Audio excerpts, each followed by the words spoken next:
The great space station called Nexus Prime floated in the darkness between stars. It was the largest structure ever built by any species in the known galaxy. Today, it held the most important meeting of the year. Representatives from the 12 most powerful species had come together for the annual summit of the Galactic Coalition. The meeting hall was enormous. It could hold thousands of beings, and today it was nearly full. The seats were arranged in rows that went up like stairs in a stadium. But the seating was not random. Every species sat in a specific place based on how strong they were. The strongest sat at the front. The weakest sat at the back. At the very front, in seats made of polished black stone, sat the Vrakthorn. They were terrifying to look at. Each one stood nearly 9 feet tall. Their bodies were covered in thick scales that were harder than the metal used to build starships. Their eyes glowed with a dull orange light, and their claws could tear through armor like paper. The Vrakthorn had been named the strongest species in the galaxy for 300 years. No one had ever beaten them in open combat. Their leader was called High Commander Drox. He sat in the largest chair at the center of the front row.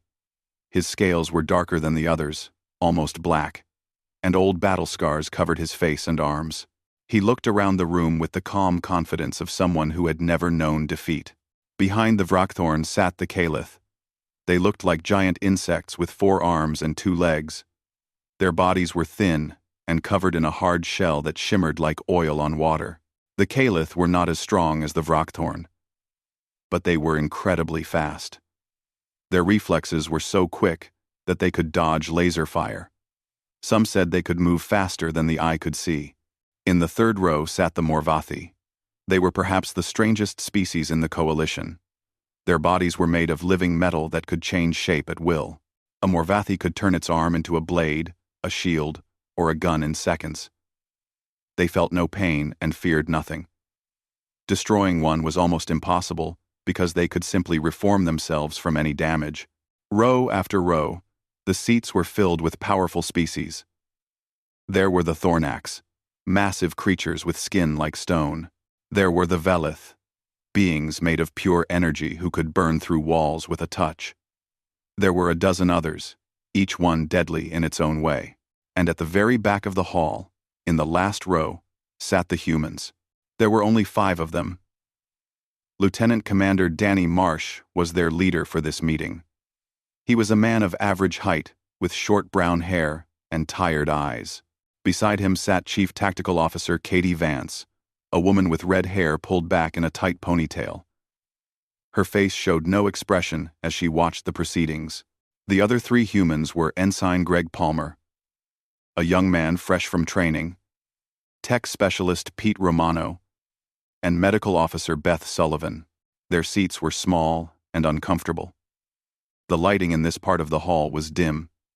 It was clear that whoever had designed this room did not expect anyone to pay attention to whoever sat back here. Greg Palmer shifted in his seat and whispered to Danny, "They put us behind the cleaning robots." Danny did not smile, but his eyes showed a hint of amusement. "Better view from back here. Better view. Better view. From back here." "View of what? Their backs?" Katie Vance leaned over slightly. "Quiet. It is starting." High Commander Drox rose from his seat. The entire hall fell silent. When he spoke, his voice was deep and rough, like rocks grinding together. "The Coalition gathers in a time of great danger," Drox announced. "Our scouts have confirmed what we feared. The hive swarm has entered our galaxy." A ripple of unease went through the crowd. The hive swarm was spoken of in whispers. They were not a species in the normal sense. They were a collective, a massive group of organisms that shared one mind. They consumed everything in their path. Planets, moons, entire star systems had been stripped bare by the swarm. They moved from galaxy to galaxy, eating and growing, never stopping. "They will reach our border systems within 1 month," Drox continued. "This is not a threat we can ignore or negotiate with. The swarm does not talk. It does not make treaties. It only feeds. Drox continued. The swarm does not 2000. The swarm does not talk. The swarm does not talk. A Calith representative stood. Her voice was high and sharp. Drox showed his teeth in what might have been a smile. We do what the strong have always done. We fight. The coalition will gather its fleets and meet the swarm in open battle. We will crush them with our combined might. The hall erupted in sounds of agreement. The Vrakthorns slammed their fists against their chests. The Morvathi shifted their bodies into aggressive shapes. The energy beings of Velith glowed brighter with excitement. In the back row, Danny Marsh quietly pulled out a small datapad and began taking notes. Katie Vance watched the celebration with calm eyes. They are excited, she observed. They think this will be easy. Danny replied without looking up. Will it? Danny did not answer. He just kept writing. High Commander Drox raised his hand, and the hall quieted again. His glowing eyes swept across the assembled species. When his gaze passed over the back row, it did not even pause. The humans were beneath his notice. The strong will fight, Drox declared. The weak will watch from their place at the back. This is the natural order. This is how it has always been. Pete Romano crossed his arms. Did he just call us weak? Yes, Beth Sullivan said simply. Should we be offended? Katie almost smiled. Almost. No. Let them think what they want. Greg Palmer was confused. He was young and still learning. But we are not weak. Earth has some of the best soldiers in the galaxy. Our Marines have never lost a ground battle. Why do they treat us like this? Danny finally looked up from his datapad. His expression was patient, like a teacher explaining something simple to a student. Because we let them, he said. Why would we do that? Danny looked toward the front of the hall, where the mighty Vrakthorn were already discussing battle plans and glory. Because the front line is a dangerous place to be, Ensign. The ones in front fight first. They bleed first. They die first. He paused. The ones in the back watch. They learn. And when the time comes, they are still standing. Greg thought about this. So, we are hiding? No, Katie said. We are waiting. There is a difference. The summit continued for several more hours. Battle plans were made. Resources were allocated. The great powers of the galaxy prepared themselves for war. Through it all, the humans in the back row said nothing. They asked no questions. They made no demands. They simply watched and waited and took very careful notes. 3 weeks passed quickly. The coalition gathered the largest fleet in galactic history. Over 10,000 warships assembled near the border systems, ready to meet the hive swarm head-on. It was a magnificent sight. Ships of every size and design stretched across the darkness of space like an ocean of metal and fire. The Vrakthorn dreadnoughts led the formation. These were the largest warships ever built by any species. Each one was over 3 miles long, covered in thick armor, and carrying enough weapons to destroy a small moon. High Commander Drox commanded from his flagship, the Claw of Dominion. It was the most powerful ship in the fleet, and he intended to be at the center of the fighting. Behind the dreadnoughts came the Calith strike fighters. Thousands of small, fast ships moved in perfect patterns. They looked like a swarm of silver insects dancing through space. Their pilots were the best in the galaxy, able to perform maneuvers that would kill any other species. The Morvathi brought their battle cruisers. These strange ships had no fixed shape. Their living metal hulls could reform in seconds, shifting weapons and armor to wherever they were needed. They were nearly impossible to destroy. Every great power of the coalition had sent its finest vessels. The might of the galaxy hung in the void, waiting for war. At the very back of the formation, far from the front lines, floated a single human frigate called the Endurance. It was small, compared to the great warships ahead of it. The Endurance sat among supply ships and medical vessels, the ships that were not expected to fight. Captain Lisa Grant commanded the Endurance. She was a woman in her 50s with gray hair and a calm voice that never rose even in crisis. She had served in the human fleet for 30 years and had seen many battles.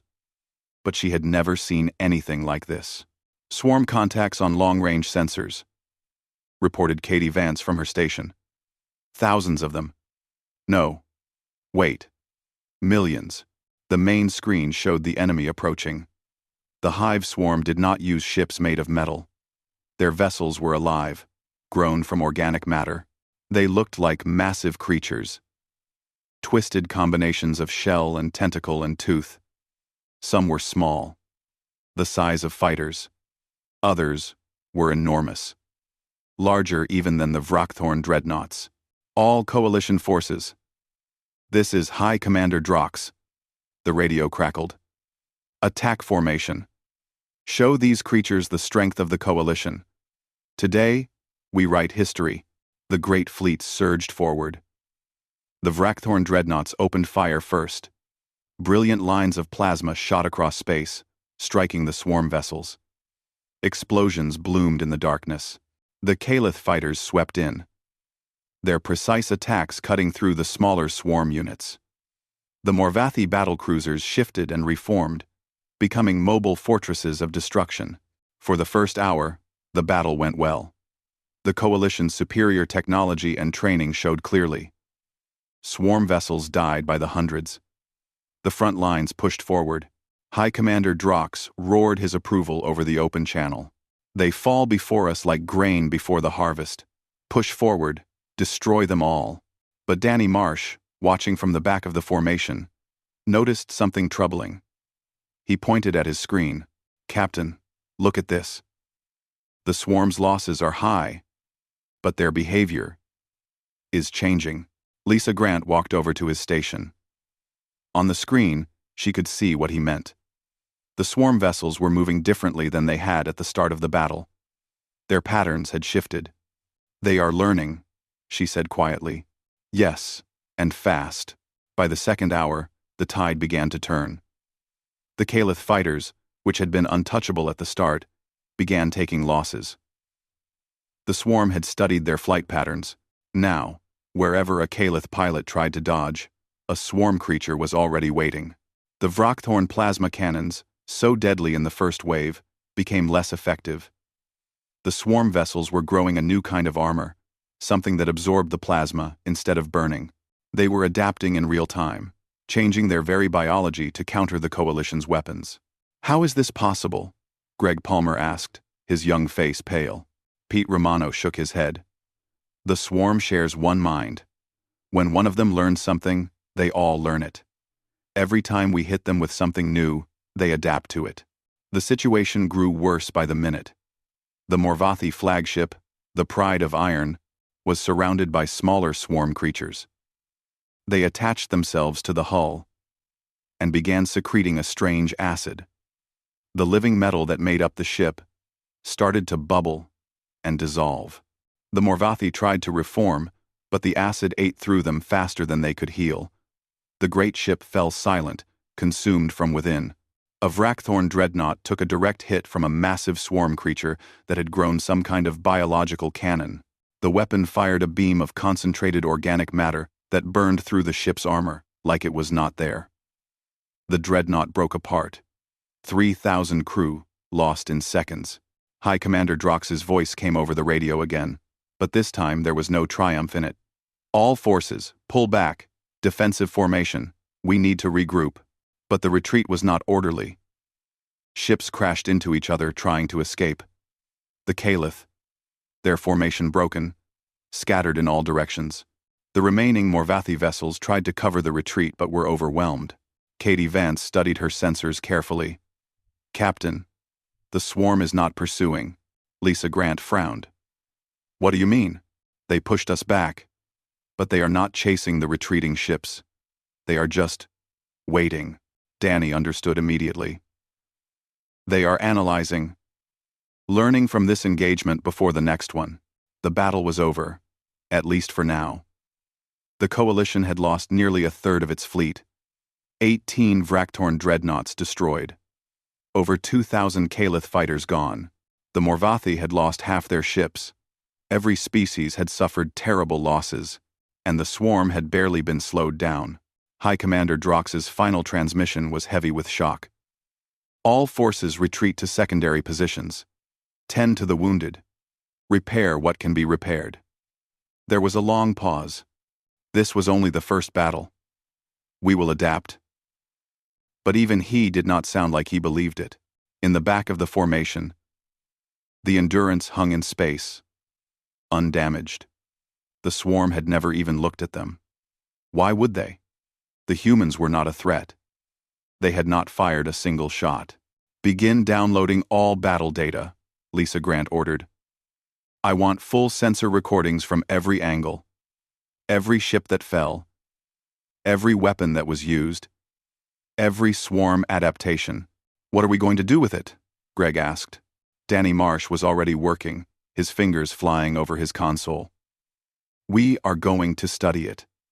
Every second. Every detail. He looked up at the young ensign. The strong just showed us how not to fight this enemy. Now we figure out how to actually beat them. The Endurance turned and followed the retreating fleet, gathering data all the way. The humans had watched the galaxy's greatest warriors charge into battle with all their strength.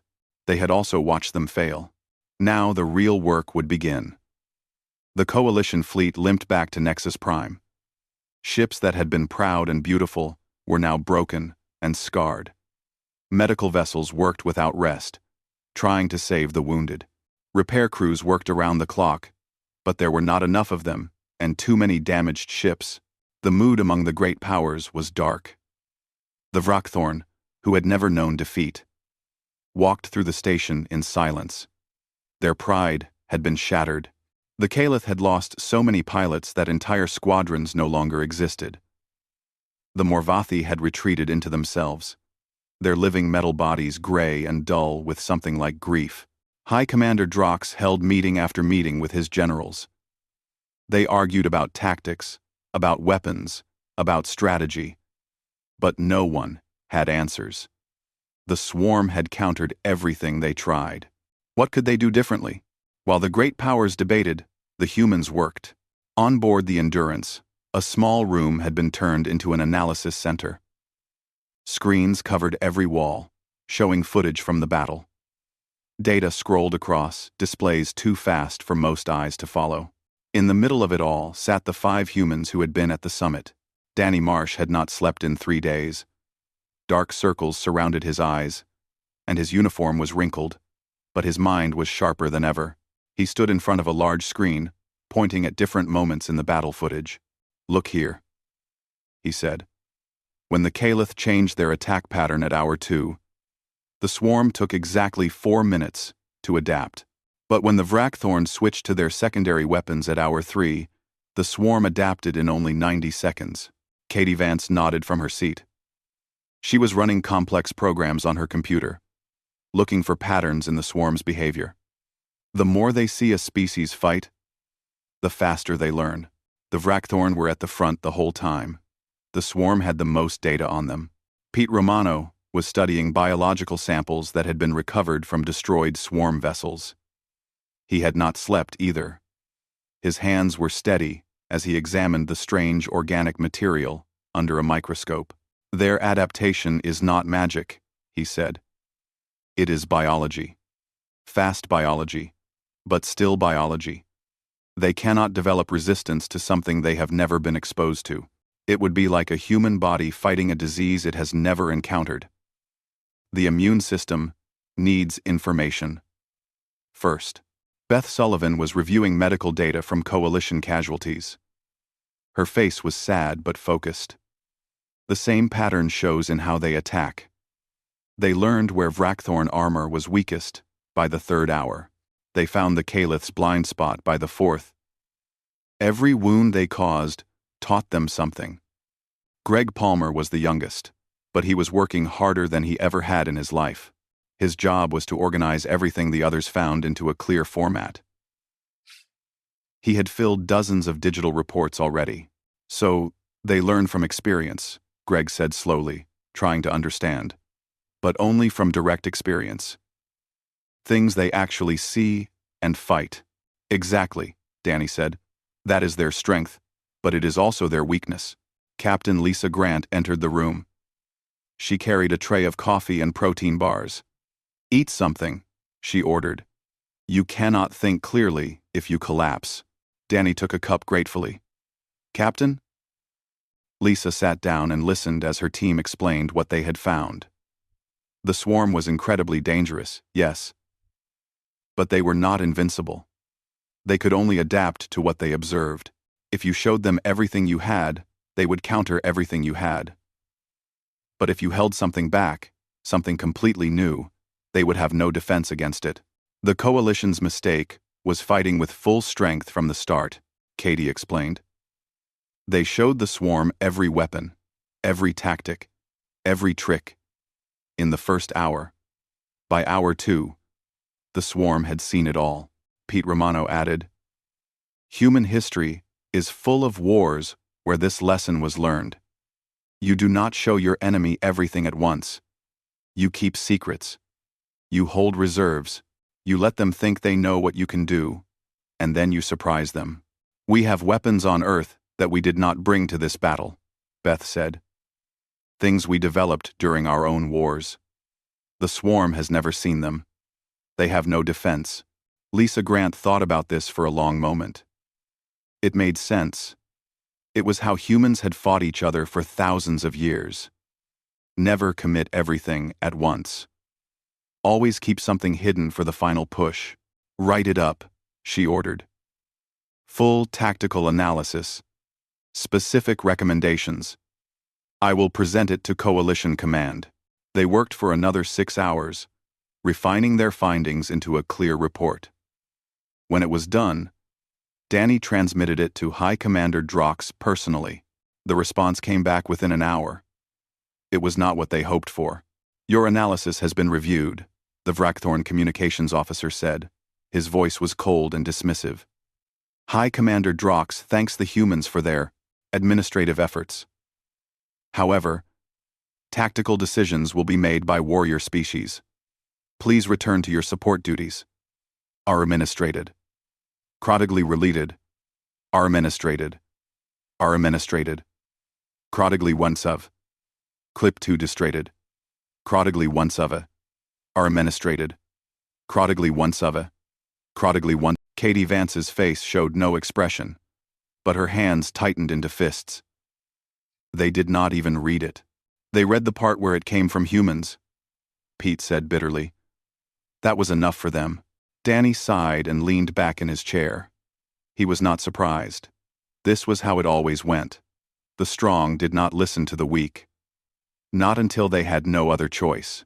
What do we do now? Greg asked. We prepare anyway, Lisa Grant said firmly. We cannot make them follow our plan, but we can be ready when they finally realize they need it. And if they never realize? Danny looked at the young ensign with tired eyes. They will. People always listen eventually, usually right before the end, when everything else has failed. He stood up and stretched his aching muscles. Until then, we do what humans have always done.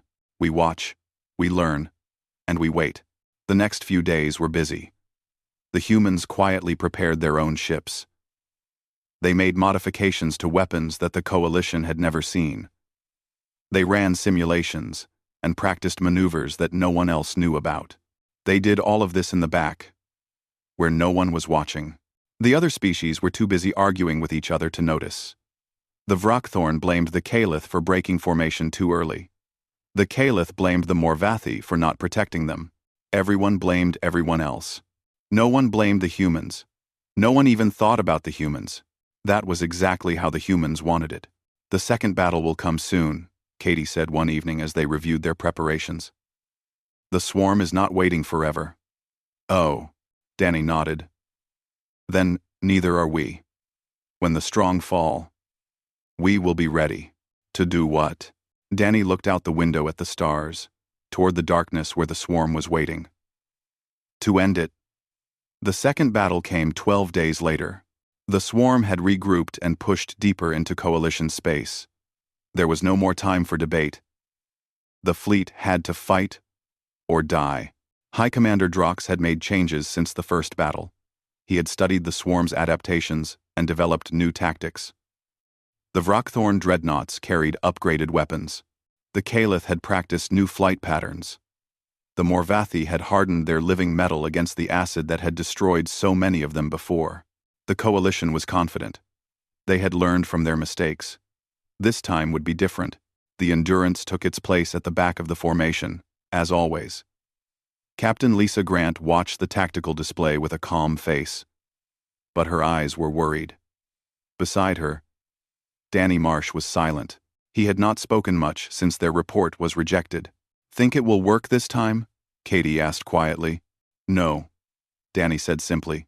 The battle began at dawn, as measured by the nearest star. The Coalition fleet advanced in a new formation, spreading out to prevent the swarm from surrounding them. Their upgraded weapons fired first, and for a few wonderful minutes, it seemed like the changes had worked. Swarm vessels exploded. The acid that had killed the Morvathi before now slid harmlessly off their enhanced armor. But the swarm had been learning too. The first sign of trouble came 20 minutes into the fight. The Vrakthorn's new plasma weapons, which had been so effective at the start, began to miss their targets.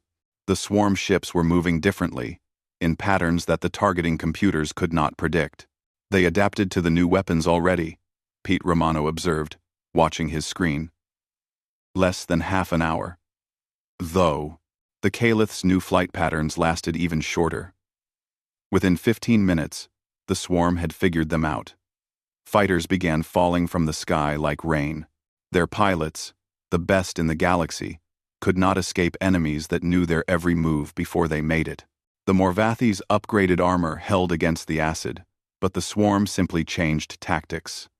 Instead of dissolving them, the organic creatures began burrowing inside the ships, eating them from within. The living metal could not reform fast enough to stop the invasion. High Commander Drox pushed his flagship to the front lines. The Claw of Dominion was the most powerful ship in the fleet, and he intended to use it. Its massive guns tore through swarm vessels. For a moment, it looked like his personal intervention might turn the tide. Then the swarm revealed what it had been preparing. From the heart of the enemy formation, a shape emerged that no one had seen before. It was enormous, larger than anything the swarm had fielded in the first battle. It looked like a massive flower made of flesh and bone, with petals that spread across miles of space. At its center was an opening that glowed with sickly green light. The flower fired. A beam of concentrated organic matter shot across space and struck the Claw of Dominion directly. The ship's shields, designed to stop plasma and missiles, could not handle this new weapon. The beam cut through the flagship like a knife through paper. Drox's ship did not explode. It simply fell silent, drifting dead in space. Escape pods launched from its sides, tiny lights fleeing a dying giant. "The High Commander's vessel is disabled," a Calith officer reported, his voice shaking. "All command functions are offline." The battle turned into chaos. Without Drox's leadership, the Coalition lost all coordination. Ships fought alone, desperately trying to survive. The swarm pressed its advantage, surrounding groups of vessels and destroying them one by one. A Vrakthorn captain took over command, but his orders came too late and too confused. A Morvathi admiral tried to organize a retreat, but half the fleet did not receive his transmission. The Coalition was falling apart. On the Endurance, Lisa Grant made a decision. "Open a channel to all Coalition forces," she ordered. "Maximum broadcast power. Fire." "Captain?" Katie looked surprised. "They will not listen to us." "They will now." Lisa Grant's voice went out across the entire battlefield. It was calm and steady, cutting through the panic and confusion. "All Coalition vessels, this is Captain Lisa Grant of the human frigate Endurance. I am transmitting a tactical package to all ships. It contains new weapon configurations and coordinated maneuvers. Implement immediately." The response from a Vrakthorn commander was immediate and angry. "Humans? You dare give orders to warrior species? Know your place." "My place is saving your lives," Lisa replied without emotion. Look at your tactical display. You have lost 40% of your fleet in the last hour. The swarm has countered every strategy you have tried. What you are doing is not working. There was silence on the channel. Then, a Caliph voice spoke. She is correct. Our losses are catastrophic. We need new options. This is madness, the Vrakthorn commander growled. Taking orders from the weakest species in the coalition, an escape pod carrying High Commander Drox was picked up by a nearby cruiser. His voice, weak but still commanding, came over the radio. Implement the human strategy, Drox ordered. High Commander? But they are still alive, Drox interrupted. We are dying. Do as they say. The tactical package spread through the fleet. Ships began receiving the new data and uploading it to their systems.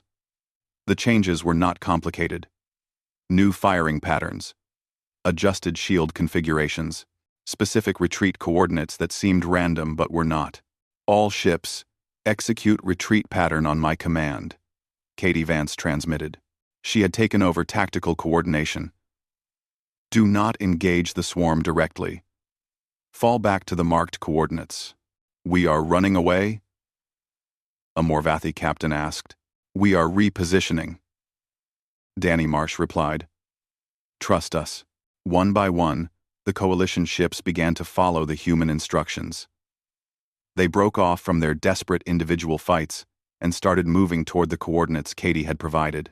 The swarm, sensing victory, pursued them eagerly. They are following us, Greg observed. Just like you said they would. The swarm learns from direct observation, Danny explained, watching his screens carefully. They see a retreating enemy, so they chase. They have learned that retreating enemies are easy to destroy. He smiled grimly. Time to teach them something new. The surviving coalition vessels scattered in what looked like chaos, spreading out across a wide area of space. The swarm divided itself to chase them, breaking into smaller groups to pursue each ship. They are spreading thin, Pete Romano reported. Just like the simulations. Lisa Grant nodded. Signal the rest of our ships. It is time. From behind a nearby moon, where they had been hiding since before the battle began, a small fleet of human vessels emerged. There were only 30 of them. Tiny compared to the coalition armada, insignificant compared to the swarm. But they carried weapons the swarm had never seen. The humans had arrived. The human fleet moved through space in perfect formation. 30 ships, small and ordinary looking. The swarm barely noticed them at first. Why would they? Humans were the weakest species in the coalition. They had never fought in either battle. They were nothing. That was exactly what the humans were counting on. The Endurance led the formation. Captain Lisa Grant stood at the center of her bridge, hands clasped behind her back. Her crew worked around her with quiet efficiency. There was no panic, no fear, just focus. All ships report ready, Katie Vance announced. Weapons charged. Targets locked. Danny Marsh studied his tactical display one last time. The swarm was spread out across the battlefield, chasing the retreating coalition ships. Their collective mind was focused on the familiar enemies it had already learned to defeat. It was not watching the humans. The swarm has never seen our weapons, Danny said. They have no data on us. No adaptations. No countermeasures. He looked at Captain Grant. They will not know what hit them. Crom. Lisa Grant nodded. All ships, begin attack run. Fire when ready. The first weapon the humans deployed was something called an electromagnetic pulse cannon. It had been developed during a war on Earth 300 years ago. The Coalition had never seen it because humans did not share all their technology. Some things they kept for themselves. The pulse hit the largest concentration of swarm vessels first. It was invisible to the eye, just a wave of energy spreading through space. But its effect was devastating. The swarm communicated through bioelectrical signals. Their shared mind depended on these connections. The pulse did not destroy their bodies. It cut their communications. In an instant, millions of swarm organisms lost contact with each other. The great collective mind fragmented into millions of confused individuals. Creatures that had moved with perfect coordination now drifted aimlessly, unable to understand what was happening. First pulse successful, Pete Romano reported. Swarm coordination is down by 90%. Press the advantage, Lisa ordered. Deploy secondary weapons. The second wave was thermal lances. These were weapons so terrible that humanity had banned them after using them once. They were designed to heat a target from the inside, raising its temperature until it burned from within. Against the swarm's organic vessels, the effect was instant and horrible. Ships that had survived plasma fire and missiles now ignited like paper in a furnace. The living tissue that made up their hulls caught fire. Creatures screamed in frequencies that crossed the void of space. Thousands of swarm vessels burned in minutes. But the humans were not finished. Beth Sullivan had spent the days after the first battle studying swarm biology. She had found something interesting. The swarm's greatest strength, its ability to adapt and regenerate, could be turned against it. Their cells were designed to grow and multiply rapidly. What if something made them grow too fast? The third weapon was a biological agent delivered by small missiles. When it entered a swarm organism, it triggered uncontrolled cell growth.